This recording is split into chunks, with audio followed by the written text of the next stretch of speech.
കുട്ടി എന്താ ചേച്ചി? കുട്ടി ഇതിനു മുമ്പ് വേറെ ഒരുപാട് വീട്ടിലൊക്കെ ജോലി ചെയ്തിട്ടുണ്ടോ? ഉവ്വ്. അവിടുത്തെ ഭർത്താക്കന്മാരൊക്കെ കുട്ടിയോട് എങ്ങനെയായിരുന്നു പെരുമാറ്റം? ഭർത്താക്കന്മാരൊക്കെ വളരെ സ്നേഹത്തോടെയാ പെരുമാറിയിരുന്നത്. പക്ഷേ ഭാര്യമാരൊക്കെ ഒരു വകയായിരുന്നേ. അല്ല, കുട്ടി എന്തിനാ സാരി ധരിച്ചിരിക്കുന്നെ? അയ്യോ, എന്താ? സാരിയേക്കാൾ ഐശ്വര്യം ചുരിദാറാ. ശരീരം മുഴുവൻ കവർ ചെയ്യുന്നതുകൊണ്ട് പറയല്ലോ, അതൊരു ഐശ്വര്യ. അപ്പോ ചേച്ചിക്ക് വേണ്ടേ ഈ ഐശ്വര്യം?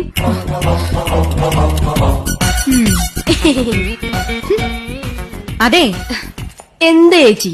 കുട്ടിക്കറിയോ, വടക്കേന്ത്യയിൽ ഒരു വീട്ടില് വീട്ടുകാരന്റെ അടുത്ത് അവിടുത്തെ ജോലിക്കാരി അറിയാതൊന്ന് സംസാരിച്ചു.